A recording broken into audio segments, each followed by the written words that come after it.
ನಮಸ್ಕಾರ, ಶುಭೋದಯ ಪ್ರೀತಿಯ ವೀಕ್ಷಕರೆಲ್ಲರಿಗೂ ಸಂಕಲ್ಪ ಸದಿ ಕಾರ್ಯಕ್ರಮಕ್ಕೆ ಆತ್ಮೀಯ ಪ್ರೀತಿಯ ಸ್ವಾಗತ ಹೇಳ್ತಾ ಇರೋದು ಧನುಷ. ಮೊದಲನೇ ಬಾರಿ ಚಾನಲ್ ವೀಕ್ಷಿಸ್ತಾ ಇದ್ದೀರಾ ಅಂದರೆ ಈಗಲೇ ನಮ್ಮ ಚಾನಲ್ನ ಸಬ್ಸ್ಕ್ರೈಬ್ ಮಾಡಿ, ನಮ್ಮ ವಿಡಿಯೋಸ್ನ ಲೈಕ್ ಮಾಡಿ. ಇನ್ನು ಕಾರ್ಯಕ್ರಮದಲ್ಲಿ ನಮ್ಮ ಜೊತೆ ಸ್ಪಿರಿಚುವಲ್ ಗುರು ಡಾಕ್ಟರ್ ವಿಷ್ಣು ದತ್ತ ಗುರುಜಿಯವರು. ಬನ್ನಿ ಗುರುಗಳನ್ನ ಕಾರ್ಯಕ್ರಮಕ್ಕೆ ಮಾಡ್ಕೊಳ್ಳೋಣ. ನಮಸ್ತೆ ಗುರುಗಳೇ, ಕಾರ್ಯಕ್ರಮಕ್ಕೆ ಭಕ್ತಿಯ ಸ್ವಾಗತ. ಒಳ್ಳೆದಾಗ್ಲಿಮ್ಮ. 27 ನಕ್ಷತ್ರಗಳಿದೆ ನಮಗೆ ಗೊತ್ತೇ ಇದೆ, ಆದರೆ ಒಂದು ಹಾಡು ಕೇಳಿಸ್ಕೊಳ್ಳುವಾಗ ಅನ್ನಿಸ್ತು, ಆ ಹಾಡಿನಲ್ಲಿ ಒಂದು ನಕ್ಷತ್ರದ ಹೆಸರು ಕೂಡ ಇದೆ, ಸ್ವಾತಿ ಮುತ್ತಿನ ಮಳೆ ಹನಿ ಅಂತ ಒಂದು ಸಾಂಗ್ ಇದೆ. ಅಂದರೆ ಆ ಮಳೆಗೆ ಅಥವಾ ನಕ್ಷತ್ರಕ್ಕೆ ಆ ಮಳೆಗೆ ಮುತ್ತಾಗ್ಬಿಡುತ್ತಾ ಅಂತ ಒಂದೇನೋ ಒಂದು ಆ ಥರ ಕಲ್ಪನೆ ಮಾಡ್ಕೊಳ್ತಾ ಇದೆ, ಅಷ್ಟು ಪವರ್ಫುಲ್ ಇರುತ್ತಾ ಅಂತ.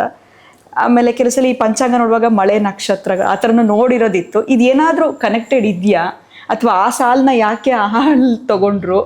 ಸೊ ಈ ಥರದ್ದು ಒಂದು ಯೋಚನೆ ಬಂತು ಗುರುಗಳೇ, ಅದಕ್ಕೆ ಕೇಳೋಣ ಅಂತ ಅಂದ್ಕೊಂಡೆ.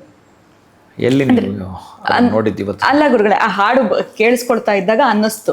ಸೊ ಸ್ವಾತಿ ಅನ್ನೋದು ನಕ್ಷತ್ರ ಇದೆ, ಅದು ಚೆನ್ನಾಗೇ ಗೊತ್ತಿದೆ. ಸೊ ಇದ್ರ ಕುರಿತಾಗಿ ಏನಾದರೂ ತಿಳಿಸ್ಬೋದಾ? ಓಂ ವಿಶ್ವಸ್ಮೈ ನಮಃ. ಪ್ರೀತಿಯ ಬಂಧುಗಳೇ, ನೀವು ಕೇಳಿದ ಪ್ರಶ್ನೆ ಇದೆಯಲ್ಲ, ಅದು ಸ್ವಾತಿ ನಕ್ಷತ್ರವೂ ಹೌದು, ಸ್ವಾತಿ ಮಳೆ ಅಂತಾರೆ. ಆ ಸ್ವಾತಿ ಮಳೆ ಬಹುಶಃ ಸ್ವಾತಿ ಮುತ್ತಿನ ಮಳೆ ಹನಿಯೇ ಅನ್ನೋದು ಏನು ಹಾಡಿದೆಯೋ ಅದು ಯಾರು ಬರೆದ್ರೋ ಅದು ನಿಜ ಕೂಡ. ಈ ಕಾರ್ಯಕ್ರಮದ ಪ್ರಾಯೋಜಕರು NK42 Fitness. Get your growth, speak loudly. Your fitness journey starts here. NK42 Fitness, 2nd floor, Zudio Shop Building, Balagere Road, Vartur. Contact 973194115. Transform your body, transform your life. ನಮ್ಮ ಆರೋಗ್ಯವೇ ನಮ್ಮ ಸಂಪತ್ತು, ಅದನ್ನು ಕಾಪಾಡುವುದು ನಮ್ಮ ಹೊಣೆಗಾರಿಕೆ. ಭಗವಾನ್ ನೋನಿ 55ಕ್ಕೂ ಹೆಚ್ಚು ಆರೋಗ್ಯದ ಸಮಸ್ಯೆಗಳಿಗೆ ರಾಮಬಾಣ. ಇದು ಕೇವಲ ಔಷಧಿ ಮಾತ್ರವಲ್ಲ, ಅಮೃತ ಸಂಜೀವಿನಿ. ನಮ್ಮ ಸಂಸ್ಥೆಯ ಉತ್ತಮ ಗುಣಮಟ್ಟದ ಹೇರ್ ಆಯಿಲ್, ಪೇನ್ ಆಯಿಲ್ ಮತ್ತು ನೋನಿ ಸೋಪ್ ಲಭ್ಯವಿದೆ. ನೀವು ಕೂಡ Bhagwan noni hair oil, pain oil ಮತ್ತು ಸೋಪುಗಳನ್ನು ಕೊಂಡುಕೊಳ್ಳಲು ಈಗಲೇ ಸಂಪರ್ಕಿಸಿ 9590799995 8217847031.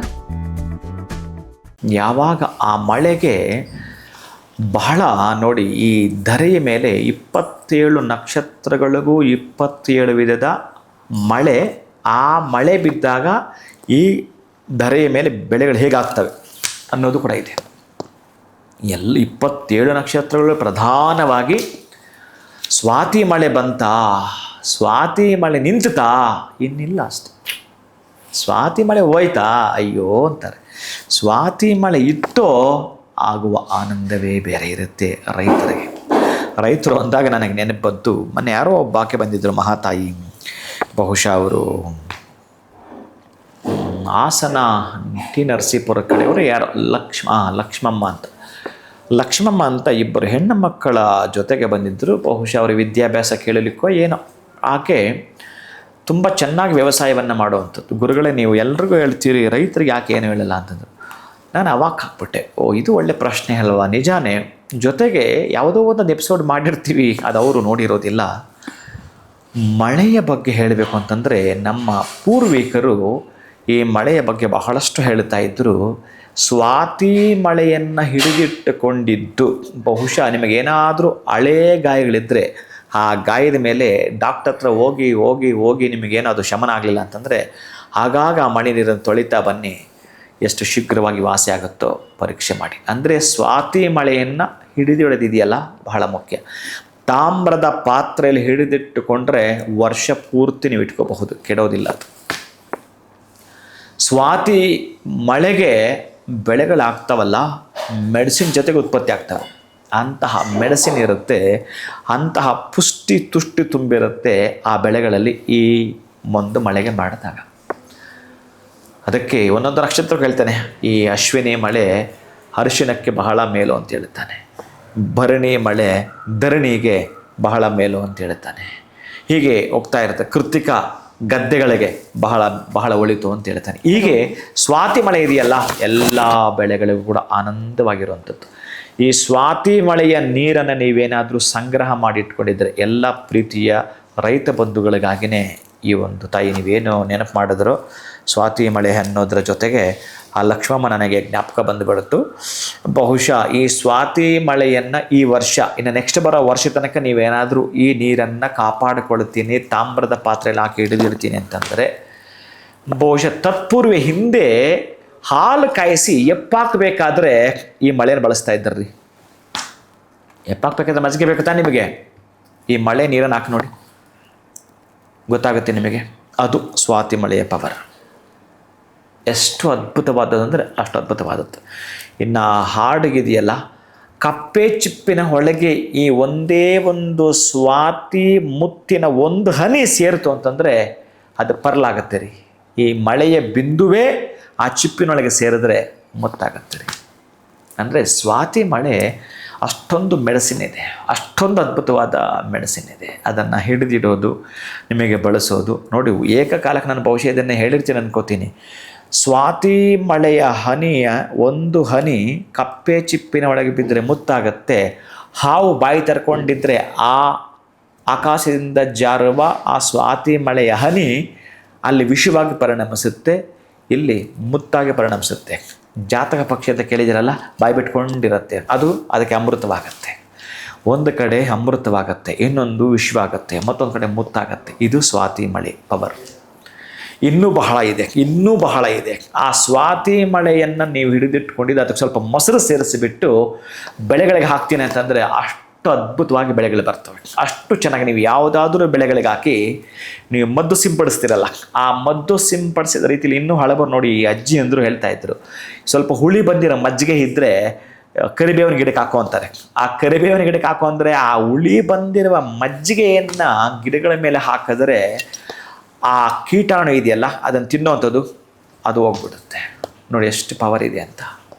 ಹಾಗೆ ಈ ಸ್ವಾತಿಯ ಮಳೆಗೆ ನೀವು ಹಿಡಿದಿಟ್ಕೊಂಡು ಸಂಗ್ರಹ ಮಾಡಿಟ್ಕೊಂಡಿದ್ದು ಇದಕ್ಕೆ ಮೊಸರನ್ನು ಸೇರಿಸಿ ನೀವು ಯಾವ ಜೀವಚಿಕೆ ಎಲ್ಲ ಬೆಳೆಗಳಿಗೂ ಹಾಕ್ತೀನಿ ಅಂತಂದರೆ ಬಹುಶಃ ಇನ್ನೂ ಒಂದು ಅದ್ಭುತವಾಗಿರುವಂಥದ್ದು, ಈ ಮಳೆಯ ನೀರಿಗೆ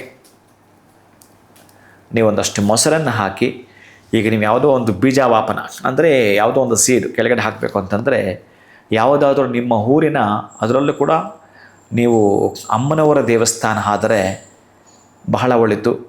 ಅಲ್ಲಿ ಹೋಗಿ ಧ್ವಜಸ್ತಂಭದ ಹತ್ರ ಸ್ವಲ್ಪ ಆ ನೀರು, ಒಂದಷ್ಟು ಮೊಸರು ಹಾಕಿ, ನೀವು ಯಾವುದು ಬೀಜ ಇಡಬೇಕಂದ್ರೆ ಆ ಬೀಜಗಳು ಸ್ವಲ್ಪ ಹಾಕಿ, ನೀವು ಅದಕ್ಕೆ 9 ಪ್ರದಕ್ಷಿಣೆ ಹಾಕಿ, 9 ಪ್ರದಕ್ಷಿಣೆ ಹಾಕೊಳ್ಳೋದು ಒಂದು ಅಬ್ಸರ್ವೇಷನ್ ಮಾಡ್ಕೊಂಡಿರುತ್ತೆ ಅದು. ಆ ನಂತರ ಅದನ್ನು ನೀವು ಒಂದಷ್ಟು ಬೀಜಗಳು ಮಾತ್ರ, ಸ್ವಲ್ಪ ಬೀಜ ಅಲ್ಲೇ ಬಿಡಬೇಕು, ಸ್ವಲ್ಪ ಮೊಸರು ಅಲ್ಲೇ ಬಿಡಬೇಕು, ಉಳಿದದ್ದನ್ನು ತೆಗೆದುಕೊಂಡು ಹೋಗಿ ನಿಮ್ಮ ಬೆಳೆಗಳಿಗೆ ಹಾಕ್ತೀನಿ ಅಂತಂದರೆ ಅದ್ಭುತವಾಗಿ ಬೆಳೆಗಳು ಬರ್ತವೆ. ಅಷ್ಟೊಂದು ಅದ್ಭುತ ಇದೆ.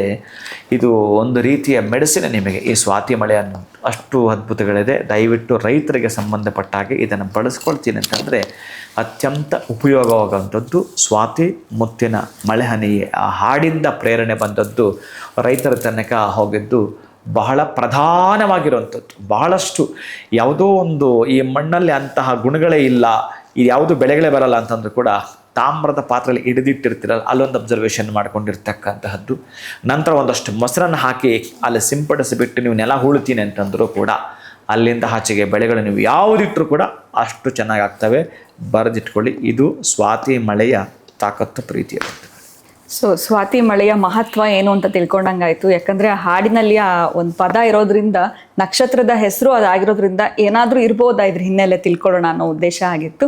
ಸೊ ಅದರ ಒಂದು ಮಹತ್ವ ಏನು, ಸ್ವಾತಿ ಮಳೆಯ ಮಹತ್ವ ಏನು ಅನ್ನೋದ್ರ ಬಗ್ಗೆ ತಿಳಿಸ್ಕೊಟ್ರಿ ಗುರುಗಳೇ. ಧನ್ಯವಾದಗಳು, ನಮಸ್ಕಾರ. ಹರೇ ಶ್ರೀನಿವಾಸ.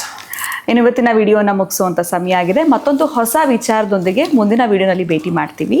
ನಮಸ್ಕಾರ. ಈ ಕಾರ್ಯಕ್ರಮದ ಪ್ರಾಯೋಜಕರು NK42 Fitness. Get your growth, speak loudly. Your fitness journey starts here.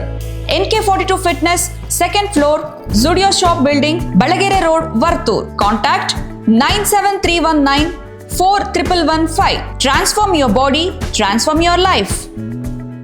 ನಮ್ಮ ಆರೋಗ್ಯವೇ ನಮ್ಮ ಸಂಪತ್ತು. ಅದನ್ನು ಕಾಪಾಡುವುದು ನಮ್ಮ ಹೊಣೆಗಾರಿಕೆ. ಭಗವಾನ್ ನೋಣಿ 55ಕ್ಕೂ ಹೆಚ್ಚು ಆರೋಗ್ಯದ ಸಮಸ್ಯೆಗಳಿಗೆ ರಾಮಬಾಣ.